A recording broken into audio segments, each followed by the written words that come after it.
On the 14th of June, 10 AM on a foggy morning in 1645, 9,000 Royalists and 14,000 Parliamentarians fought battle on this site. The Battle of Naseby had begun. Did you just hear that? Was that a gunshot? Right on cue, eh? Right on cue.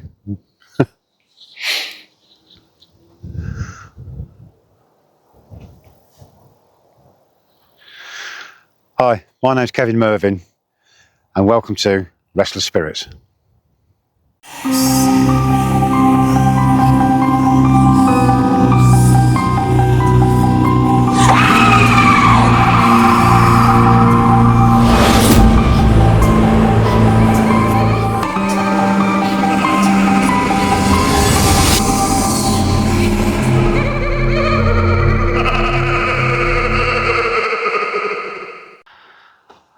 After changing the t-shirt and keeping the continuity,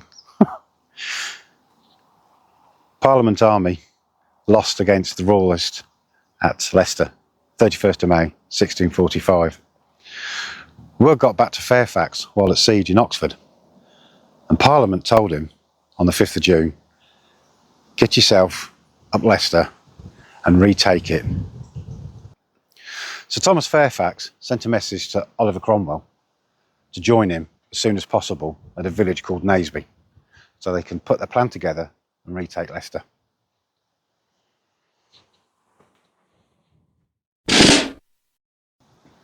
Throughout the war, both sides had predetermined routes dictated by towns and villages on the way, so they just couldn't go anywhere they liked.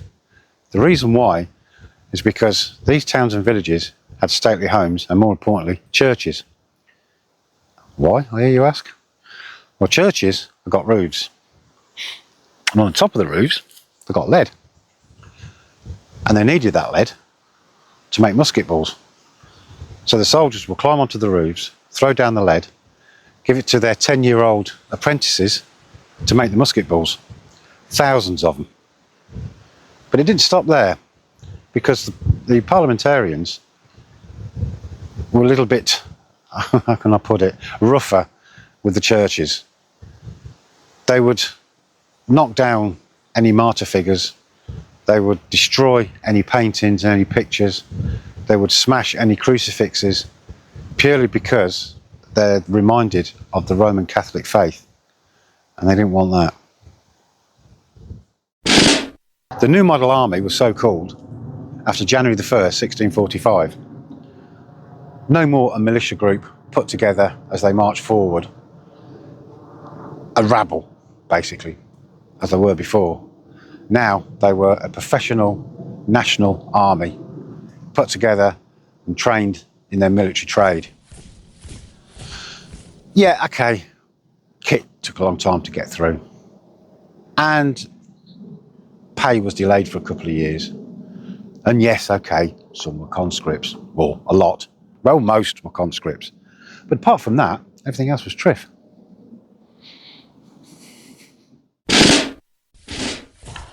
Oliver Cromwell started his long march north with his cavalry to meet Fairfax and his New Model Army. One of Cromwell's rests was here, in Wellingborough, Northamptonshire, at the Sheep Street Inn, now known as the Hind Hotel, on Sunday, the 11th of June, 1645.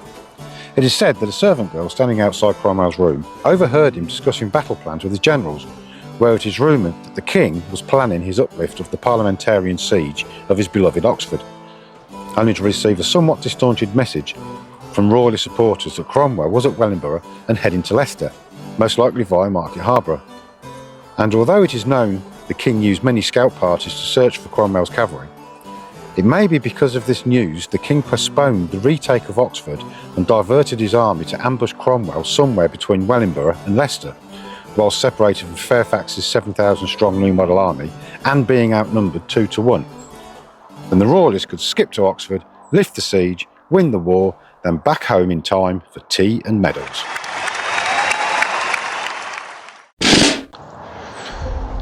Leaving the Hind Hotel early Monday morning on the 12th of June, mainly probably not to get caught from pinching the lead off the roof. He left with his 7,000 cavalry on a 30-mile march towards Naseby and meet up with Fairfax. The king, with his army, marched south, ending up here at East Farndon, south of Market Harborough. And it was in this church that the king, with his nephew, Prince Rupert, held a meeting with their generals to discuss their battle plans. For the king to wait for his scouts to return with any news of Cromwell and Fairfax. Cromwell had met up with Fairfax at the inn at Naseby, which is now the Royal Oak. And while they were tucking into their cream caramel and discussing what they were going to do about Leicester, 20 Royalist scouts were captured just outside the Naseby perimeter. Because they were captured and they were interrogated, and the information they gave to Cromwell and Fairfax, they were surprised to realise that the Royalists were only 4 miles away. The news of their capture visibly shocked the king, so he had to return to Market Harborough for an emergency war meeting, where he was left with only 2 options: go back to Leicester or stay and fight immediately at Naseby. He was left no choice. So at 2 a.m, the 14th of June, he went to his men and said, later in the day, we're going to battle.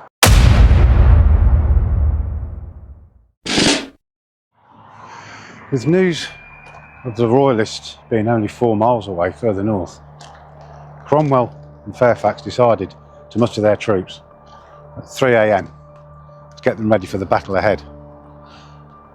Fairfax took a little walk with Cromwell to this very point, and he showed Cromwell something. On that ridge on Dust Hill, he noticed Royalist movements.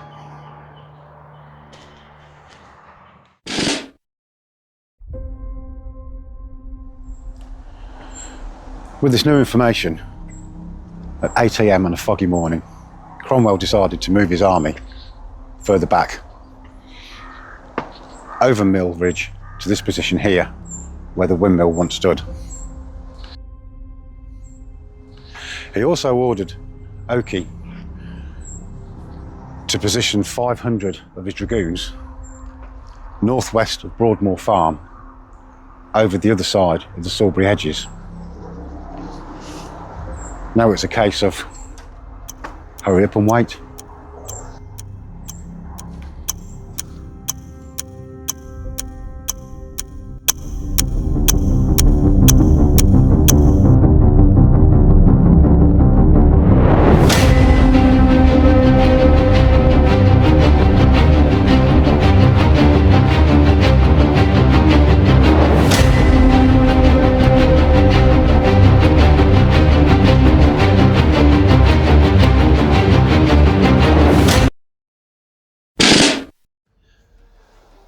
At 10 a.m, 14th of June 1645, Prince Rupert had had enough.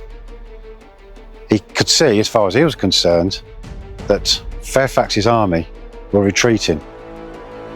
So he took the initiative and decided that he's going to charge his cavalry. As he did so, he didn't realise that Oakey's dragoons were behind the hedges, the Salisbury hedges, 500 of them ready to open fire. As Prince Rupert was charging, Oakey's dragoons opened fire and made a bit of a mess. Undeterred, Prince Rupert was determined to get through the infantry, and he did. But he didn't stop. He carried on. Rather than turning back, start another charge, he decided to go for the baggage train near Naseby, but it was heavily defended, and as he approached it, he was turned away. By now, it was too late. On the battlefield, the infantry were charging forwards, and Cromwell, to the east, decided that this is where I'm going to start my charge. And he charged through the Royalists and kept going until they were broken. In the meantime, Oake's 500 dragoons remounted and charged towards the Royalist infantry, sending them all over the place.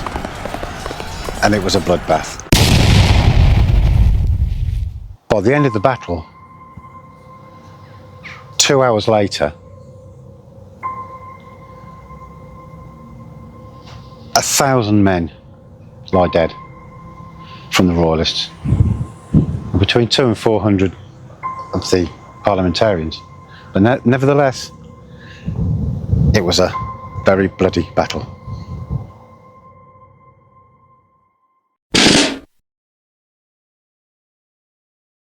A vast quantity of weapons, ammunition, artillery and gunpowder was seized by the Parliamentarians, losing around 200 to 400 men, now lying dead on the battlefield, with many more wounded. As for the Royalists, again hundreds were wounded and around 1,000 lost their lives, leaving what was left of the King's cavalry to flee towards Tivertoft and head north, chased as far as the gates of Leicester by a large contingent of Cromwell's cavalry. Many scattered to escape capture, including the King and Prince Rupert. The King's infantry, however, weren't so lucky, where it is estimated 5,000 were taken prisoner, of which over 300 were slain and killed here in this churchyard.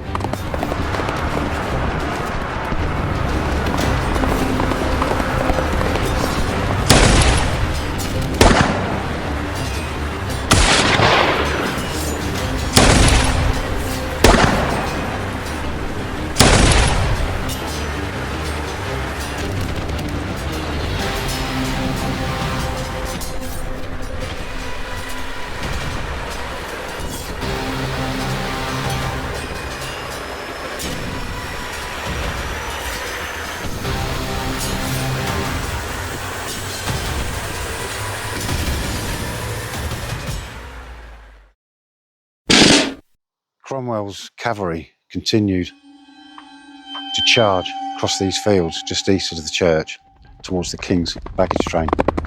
And here they came across the wives and girlfriends and maids that had nothing to do with the Royalist baggage train and slayed them down, shouting Catholic whores, Irish whores, and just slayed them, cutting their faces, cutting across their noses, as a mark that they are whores.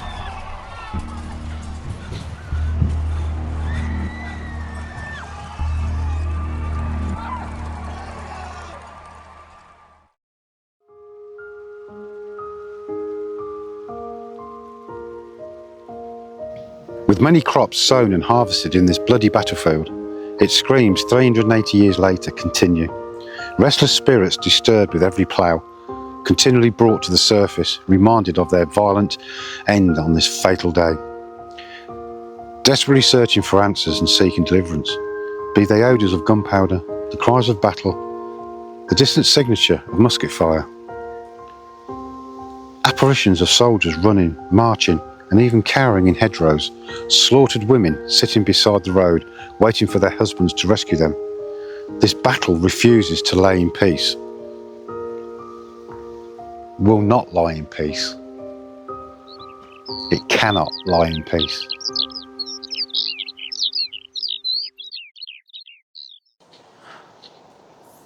During the recording of the intro to this programme, all three of us heard a gunshot, or actually what sounded like a distant thud of a 17th century artillery piece. But we're not the only ones. Other production companies, ramblers, cyclists, even people visiting this site have heard the same.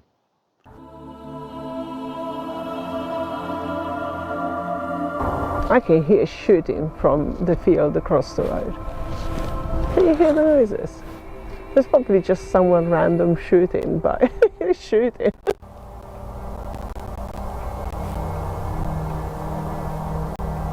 It's probably coming from the farms, definitely. But, you know, with the backdrop of Naseby battlefield, it makes this all the more chilling.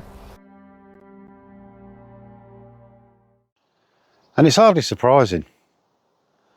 This traumatised battlefield clearly has a lot to say. Back in 2008, a paranormal investigation group from Northampton came to this site, and they took a photograph of what looks like, they believe, a Royalist Cavalier soldier. But I got a few niggling doubts. The first being, the picture appears to be a knight in shining armour from head to toe. And now the Royalist Cavaliers never wore armour, or very, very little. They wore leather coats, heavy leather jackets, gloves, and high leather boots, and the proverbial flamboyant cavalier hat with the feather sticking out the side. Secondly, is next to some trees, and there wasn't any trees on the battlefield. The hedgerows that are here today, they weren't about. Well, there might have been 3 or 4 of them, but that's about it. Sulby hedges being one. But there wasn't really any trees at all on the actual battlefield. The question is, can we see anything now?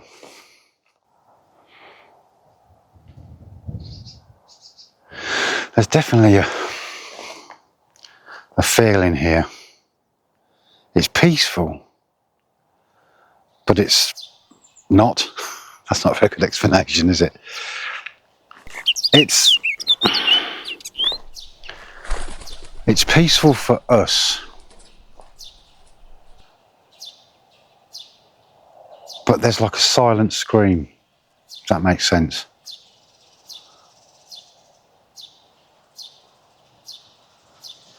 Definitely a feeling.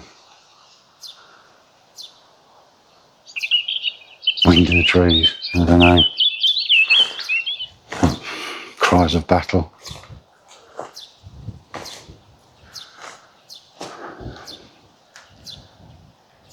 See there in the distance, that's Broadmoor Farm. So where I'm standing right now is on the, the middle, the epicentre, if you like. Just up that ridge there. It's Dust Hill. Right slap bang in the middle of it.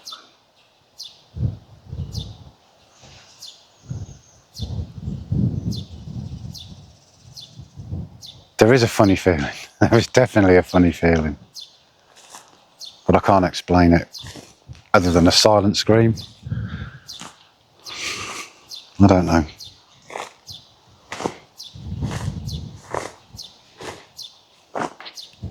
And this is the hedge where that soldier was lying, curled up, scared, wide-eyed. No doubt wounded and died later of his wounds, like hundreds of them did.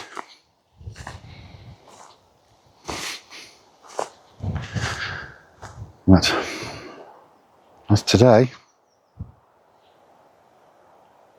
no, they're not coming out today.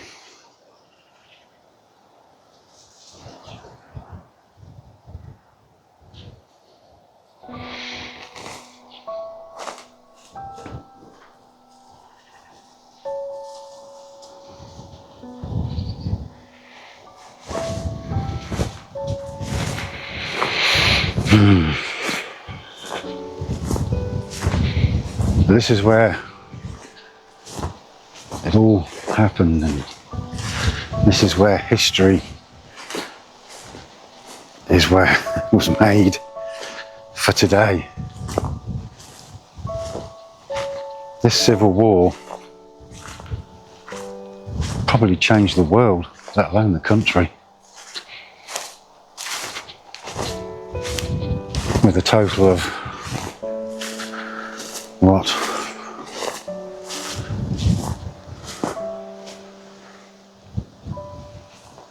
23,000 out of a total of 23,000 men in this small battlefield. Well, I say small.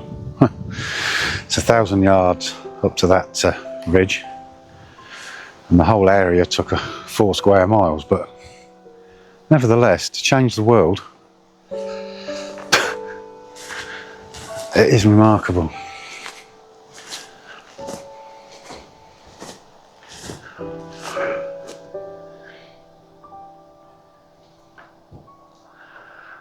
Well, I shall continue to look on my own.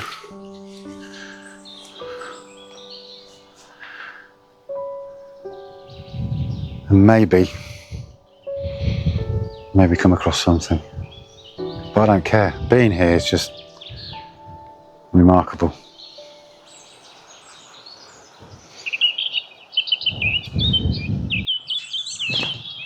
So here we are at the church at Marston Turret where the slaughter took place.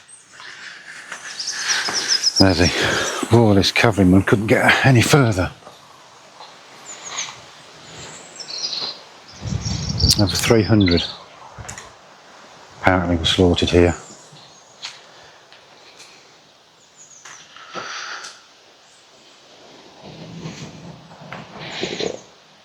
Right in this churchyard.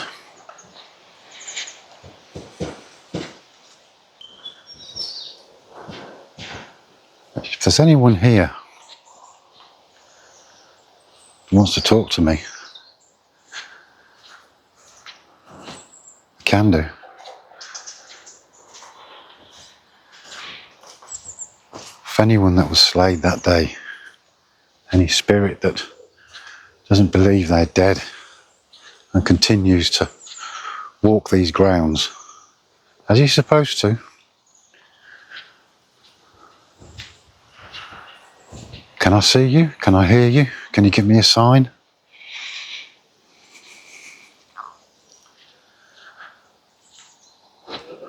Can you see me? Can you hear me?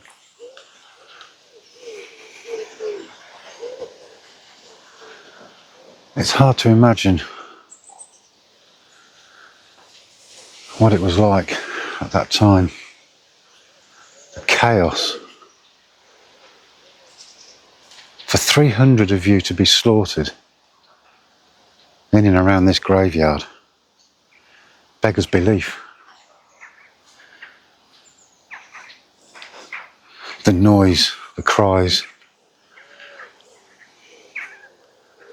the horses, the sounds of muskets and sword.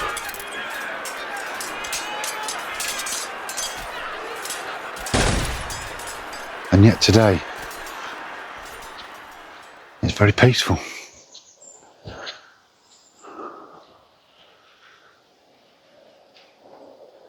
On a summer's morning,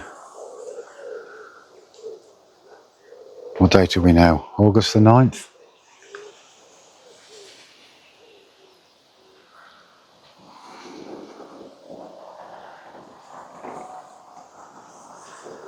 See the cows in the field? Were there cows in the field when you were here? I don't think you were that bothered. You wouldn't have cared, would you? You were fighting for your life.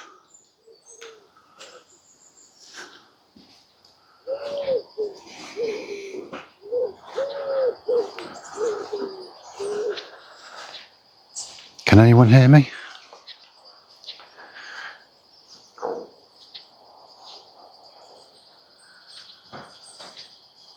Apart from that alarm, and I'm pretty sure that wasn't me.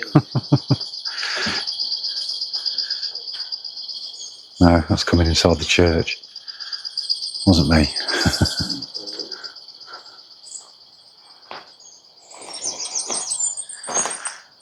It's very peaceful though.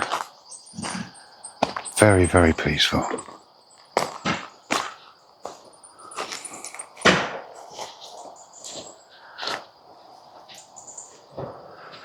Can anyone hear me? Does anyone want to? Maybe not. Maybe you just want to rest now.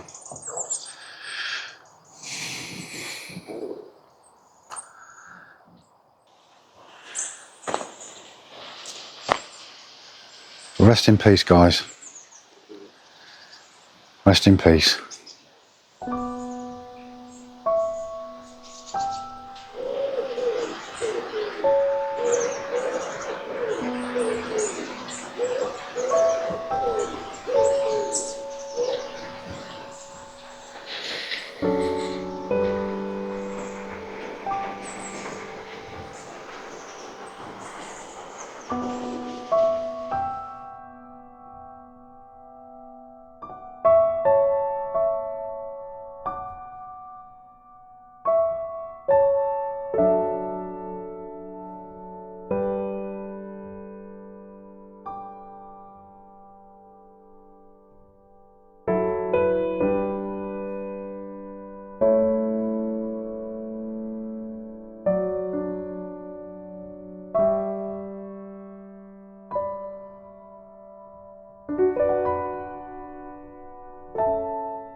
you.